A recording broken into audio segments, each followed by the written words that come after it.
Hello, Aries, Sun, Moon, Rising, and Venus sign. Sana po ay nasa mabuti kayong kalagayan. My name is Suzy, and welcome back po sa Star Tarot. Ito po ang inyong daily messages for September 8. At maraming salamat po sa inyong suporta sa ating channel. I truly appreciate it. God bless you all po, Aries.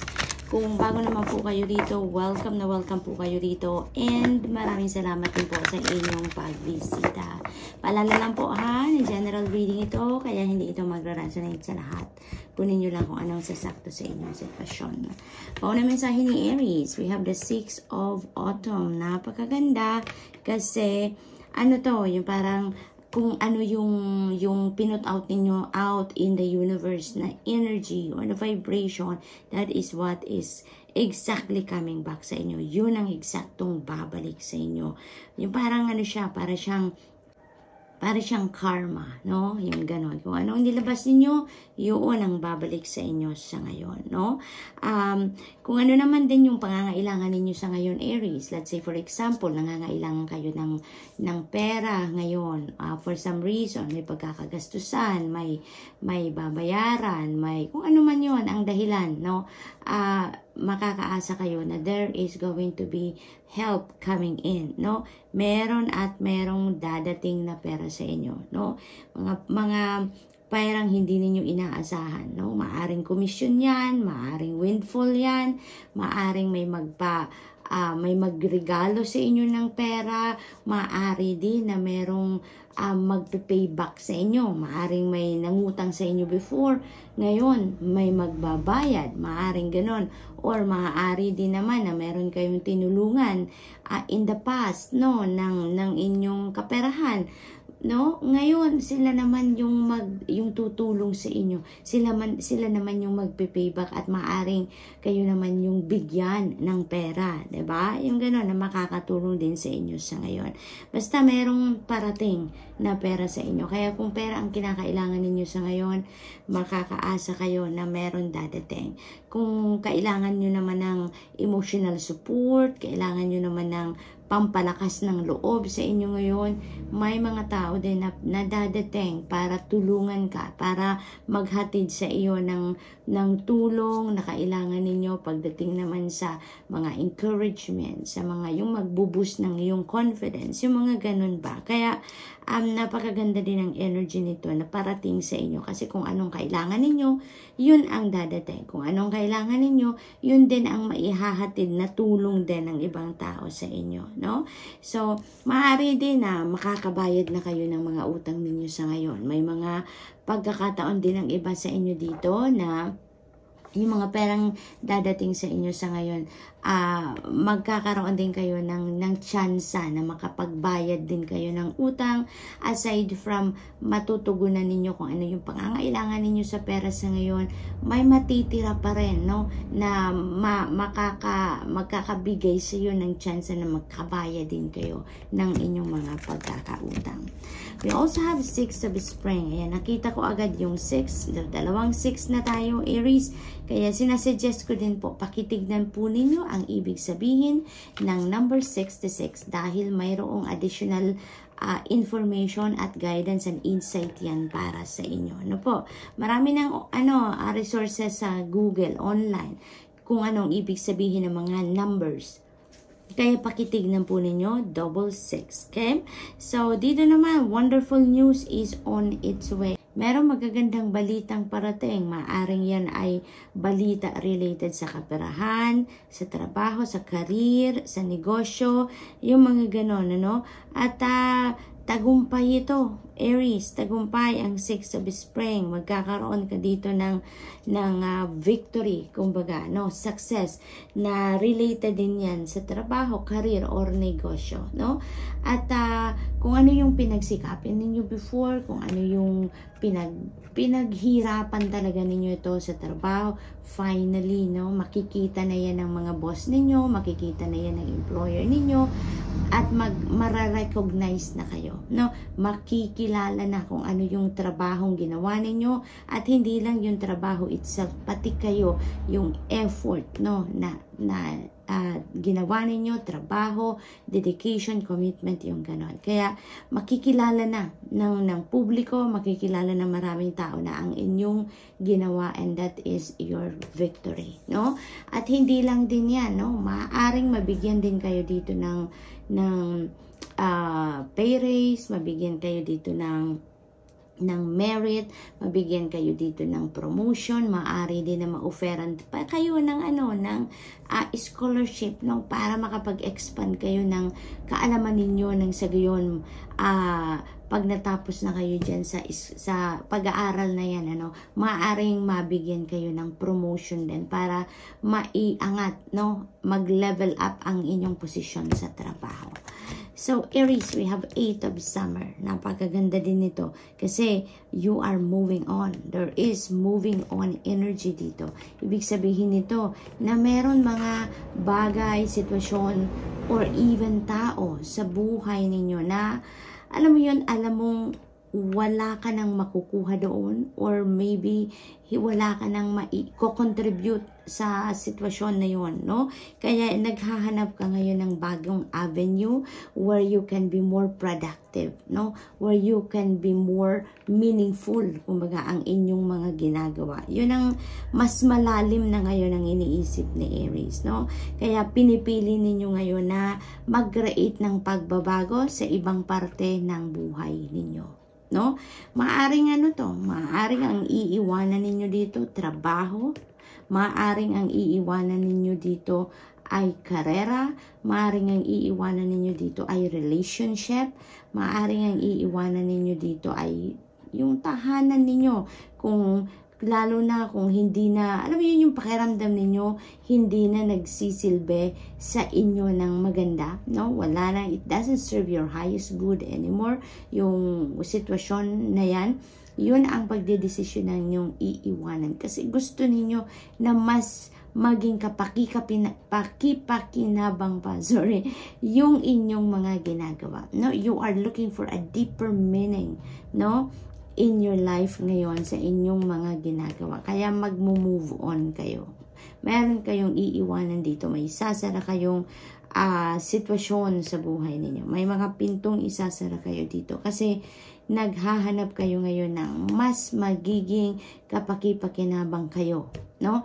Lalong-lalo na sa ibang tao din. Kasi gusto ninyo din na makatulong din kayo sa ibang tao in a way, no? So, Aries, that's all I have for you for the week. No, sorry, for the day. I hope nakatulong mga mensaheng ito in some way. Thank you for watching. Love and light. Namaste. Hello, Leo. Sun, Moon, Rising, and Venus sign. Sana po nasa mabuti kayong kalagaya. My name is Suzy, and welcome back po sa Star Tarot. Ito po ang inyong daily messages for September 8. At maraming salamat po sa inyong suporta sa ating channel. I truly appreciate it. At God bless you all po. Kung bago naman po kayo dito, welcome na welcome po kayo sa ating channel. Maraming salamat sa inyong pagbisita. General reading ito ha, kaya hindi po ito magra-resonate sa lahat. Kunin nyo lang kung anong sasakto sa inyong sitwasyon. Thank you. Kung ano mensahe po ninyo ay 4 of summer. Ayan. So, maaring ang iba sa inyo dito distracted kayo. Maaring ang iba sa inyo bored. Ang iba sa inyo parang walang gana. No? Walang gana, kumbaga. Pero, you know what?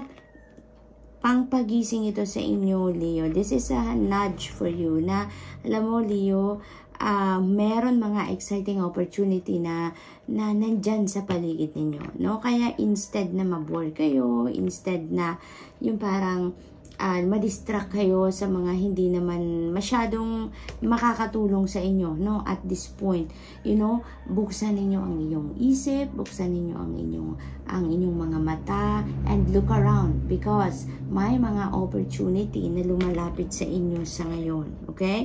Maaari din na yung pati mga tao sa paligid ninyo ay maaring, alam mo yun, na naghahatid sa inyo ng magandang balita or gustong maghatid sa inyo ng magandang kwento, magandang vibes, no? Parang pati sila, no? Parang na nadidedma mo sila nung ayaw mo. Yung parang kasi ang iba sa inyo, parang gusto mong i-isolate lang muna ngayon ang inyong sarili. Kaya kahit yung mga taong gustong lumapit sa'yo, na cheer up ka, yung mga ganun, parang dinededma mo or wala kang panahon or wala kang gana para din sa kanila. No?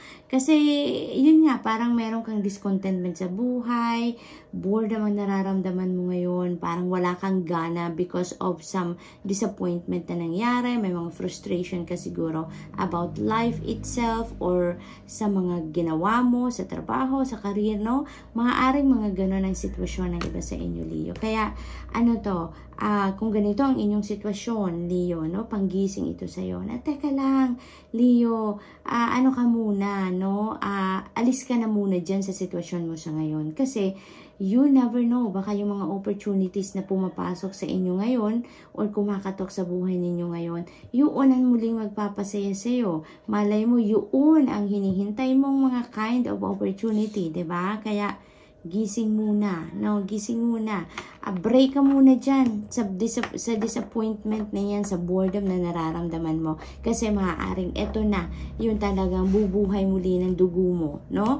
Maaaring ito na yung mga opportunity. So, look around you. Kaya sinasabi ng Four of Summer, there is an opportunity, no? Na nandyan sa inyong paligid, okay?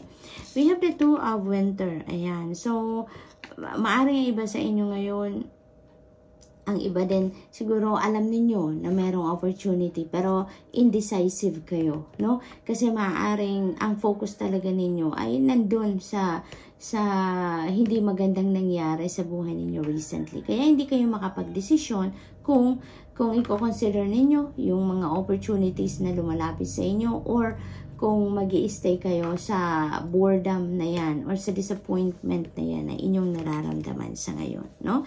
So, maaring may mga ganong ganap.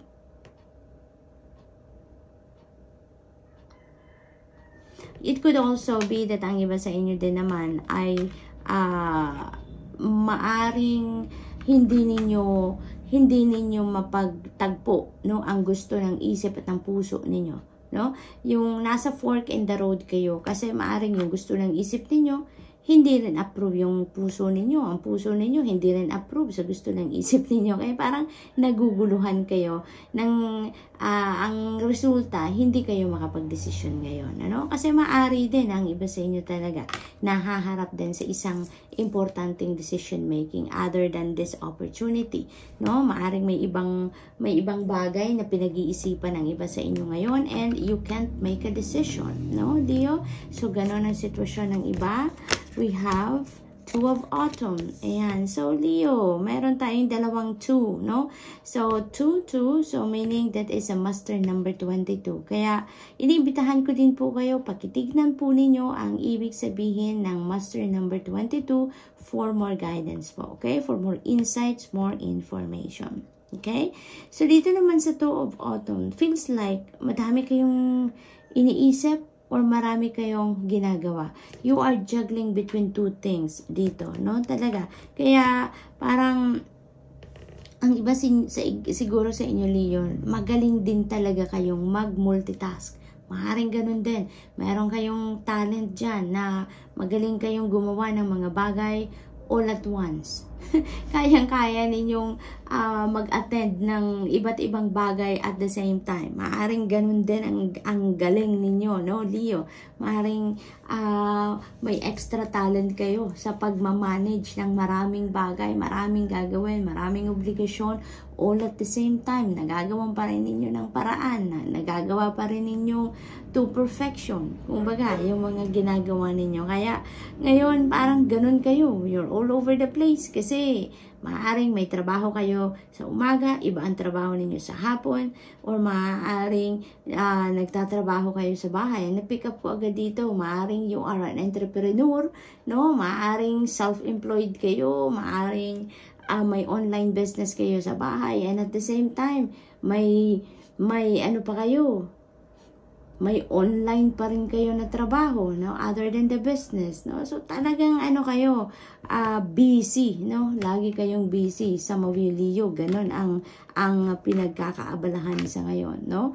And balance. May hinihinging balance dito sa inyo, Leo. Kasi maaring madaming obligasyon, responsibilidad, trabaho kayo na ginagawa. Pero, Leo, baka nakakalimutan din ninyo ang inyong sarili, ang pangangalaga sa inyong sarili. Kaya, yun ang na-pick up ko dito na this is asking you for balance. Na, oo, magaling kayo mag-multitask, no? Pero, i-incorporate din ninyo ang pangangalaga sa inyong katawan, okay? Kasi maaaring, makalimutan nyo na ang pangangalaga sa inyong sarili.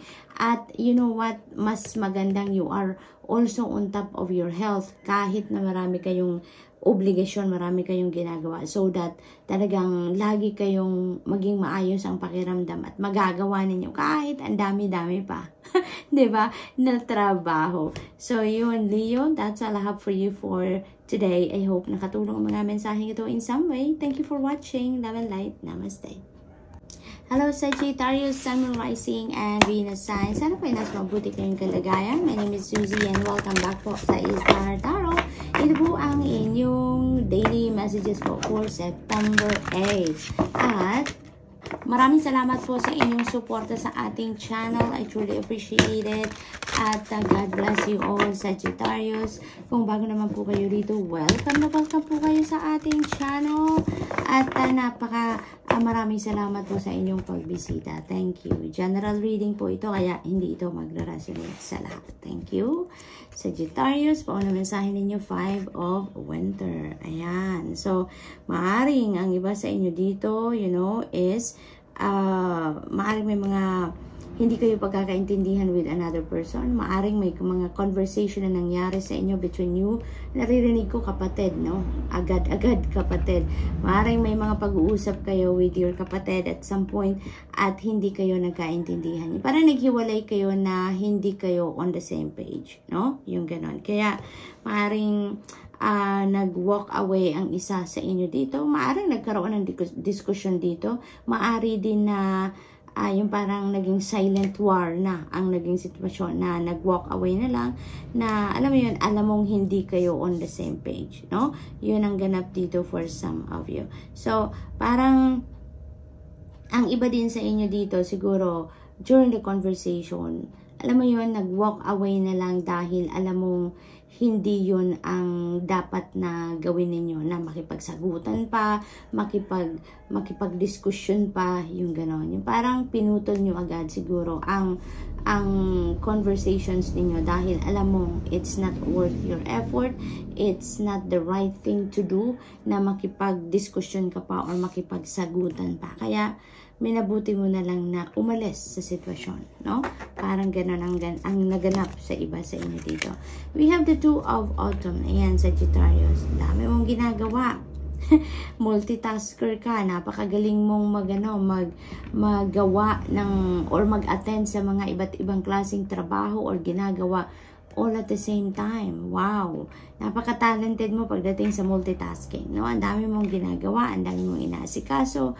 Sa ngayon, maaaring trabaho yan, no? Iba't ibang klaseng priorities ang pinagkakabalahan ninyo. Pero ang napapick up ko din dito sa Sagittarius, kahit ganun pa man, nag-i-enjoy ka, masaya ka sa iyong ginagawa. Kasi maaring ito talaga yung iyong forte, Parang hindi ka satisfied sa ginagawa mo kung isa lang ang tinututukan mong trabaho, no? Sag, parang ganun ang parang gano'n nakikita ko sa card na to. Na parang gusto mo, habang siguro nagsusort ka na kung ano-anong ginagawa mo, let's say sa negosyo, the same time gusto mo may pinapakinggan ka din, no? Yung may mga ganong sitwasyon.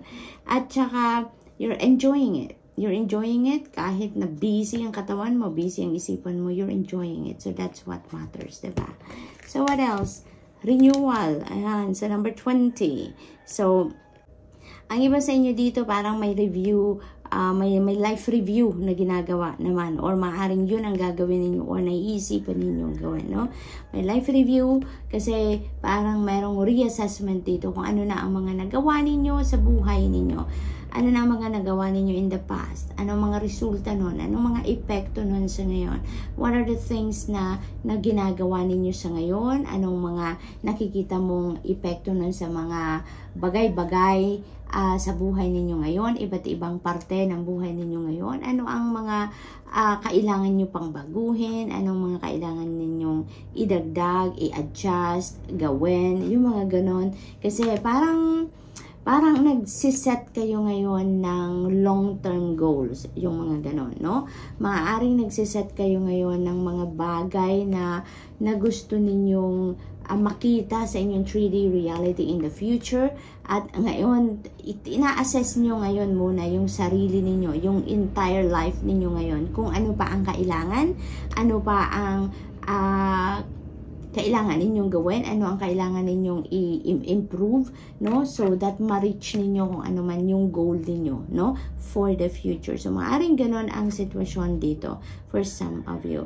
For others of you naman, it feels like lumalalim ngayon ang mga iniisip ninyo, you know? You are setting long-term goals and at the same time, also, gusto ninyo or tinitignan ninyo ngayon na yung mga gagawin ninyo for the future, no, gusto ninyo na that is in alignment with your purpose. Kaya maaring ang iba sa inyo din dito, hinahanap din ninyo ngayon kung ano ang inyong purpose, kung ano yung inyong meaning ng inyong existence sa mundo, no? Kaya marami kayong kino-consider sa ngayon, no? Marami kayong iniisip, malalim ang iniisip ng iba sa inyo kasi as you set your goals for the future, yung parang gusto ninyo na makita din ninyo sa buhay ngayon kung paano din kayo makakatulong sa iba, paano din na mas magiging productive kayo, paano din kayo na yung mga gagawin ninyo is going to be more meaningful than what you are doing right now, no? Sag? So, napakaganda yun. Parang sort of may balance din dito somehow, diba? Kasi iniisip din ninyo kung hindi lang yung puro para sa sarili ninyo, para sa pamilya ninyo, but also you are thinking about helping others then, no? Somehow. So, Sag, that's all I have for you for today. I hope nakatulong ang mga mensaheng ito in some way. Thank you for watching. Love and light. Namaste.